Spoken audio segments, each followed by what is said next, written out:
Hi hello welcome to our channel VN கிரியேட்டிவிட்டீஸ்.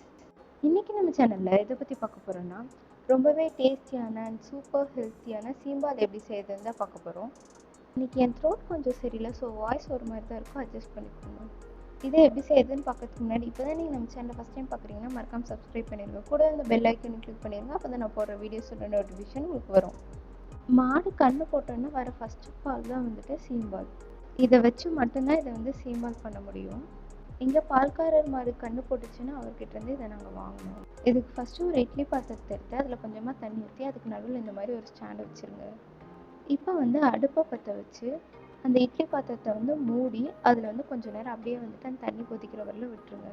அங்கே தண்ணி சூடாகிட்டு இருக்கும் போதே நான் இங்கே ஒரு 2 கப் அளவு சர்க்கரை எடுத்து அதை பொடி பண்ணி வச்சிட்டேன். இப்போ இதை இந்த பாலோட நம்ம ஆட் பண்ணிடலாம். இதை ஆட் பண்ணி கொஞ்சம் கொஞ்சமாக அப்படியே கிளறி விட்டுருங்க. சுகரை அப்படியே கூட சேர்த்துலாம், ஆனால் பால் திக்காக இருக்கிறதுனால அது அவ்வளோ சீக்கிரம் கரையாது. ஸோ நம்ம பவுட்ரு பண்ணி கொஞ்சம் கொஞ்சமாக கலந்து விட்டோம்னா அது கொஞ்சம் சீக்கிரமாக கரைஞ்சிரும். இதை நீங்கள் கலக்கும் போது நல்லா அடியில் வரல விட்டு கலக்குங்க. அப்போ தான் அது நல்லா கலங்கும். இல்லைன்னா அடியில் அப்படியே மணல் மாதிரி தேங்கி நின்றும். எனக்கு ஃபஸ்ட் டே பால் தான் கிடச்சிது.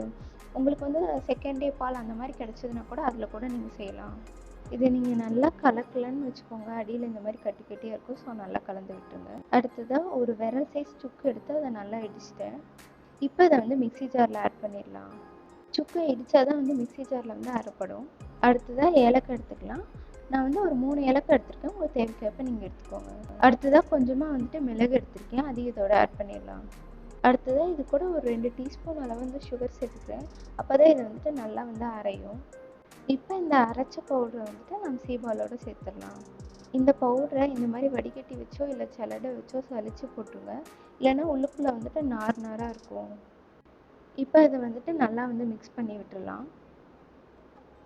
இதே நல்லா அடி வரல விட்டு நல்லா மிக்ஸ் பண்ணுங்கள், அப்போ தான் அடியில் எதுவும் தேங்கி நிற்காது. இப்போ நம்ம இட்லி பாத்திரம் நல்லா ப்ரீ ஹீட் ஆகிருக்கு.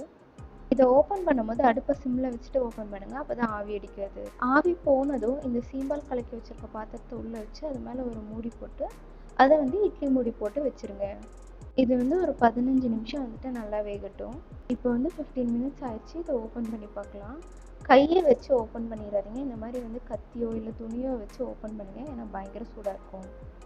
வாவ், நம்ம சீம்பால் சூப்பராக ரெடி ஆயிடுச்சு. இப்போ இதுக்குள்ளே கத்தியோ இல்லை ஒரு குச்சியோ விட்டோன்னா இப்படி ஒட்டாமல் வரணும், நல்லா இந்த மாதிரி இறங்கணும். அதுதான் கரெக்டான பதம். இது இப்போ உடனே எடுத்து கட் பண்ணிடக்கூடாது. இதை மூடி வச்சு நல்லா ஆறட்டும், அப்புறமா எடுத்து கட் பண்ணிடலாம். இது ஆறினதுக்கப்புறம் நான் எடுத்து கட் பண்ணி வச்சுருக்கேன். பாருங்கள் எவ்வளோ சூப்பராக இருக்குல்ல, அப்படியே ஜெல்லி கேக் மாதிரி இருக்குல்ல. இது ரொம்ப ரொம்ப ஹெல்த்தியான ஒன்றுங்க. குறிப்பாக ப்ரெக்னெண்ட்டாக இருக்கவங்க இது கிடச்சிதுன்னா சாப்பிடுங்க. இது சாப்பிட்டா உடம்புக்கும் ஹெல்த்தி அண்ட் மில்க் சர்க்குலேஷனுக்கும் இது ஹெல்ப் பண்ணுன்னு சொல்லுவாங்க. இதோட டேஸ்ட்டும் செம்மையாக இருந்தது. என்ன மாதிரி 90s கிட்ஸ்க்கெலாம் சீம்பால் ரொம்ப ரொம்ப ஃபேவரட்டான ஒன்று. அப்போல்லாம் பாட்டி தாத்தா வீட்டில் மாடு இருக்கும், மாடு கன்று போட்டால் இந்த மாதிரி சீம்பால் செஞ்சு தருவாங்க. பக்கத்து வீட்டிலலாம் இருந்து கூட கொடுத்து விடுவாங்க. இப்போ இருக்க 2K கிட்ஸ்க்கெலாம் சீம்பால்லாம் என்னன்னு தெரியுமான்னு எனக்கு தெரியலை. உங்களுக்கு சீம்பால்லாம் என்னன்னு தெரியுமா? நீங்கள் சாப்பிட்ருக்கீங்களான்னு எனக்கு கமெண்ட்டில் சொல்லுங்கள். எனக்கு இதை பார்த்தோன்னே என்னோட சின்ன வயசு ஞாபகங்கள் தான் வந்துச்சு. உங்களுக்கு அப்படி இருந்ததுன்னு எனக்கு கமெண்ட்டில் சொல்லுங்கள். அண்ட் ஃபைனலி உங்களுக்கு சீம்பால் கிடச்சிதுன்னா இதை மறக்காமல் செஞ்சு பார்த்து எப்படி இருந்ததுன்னு எனக்கு கமெண்ட்டில் சொல்லுங்கள்.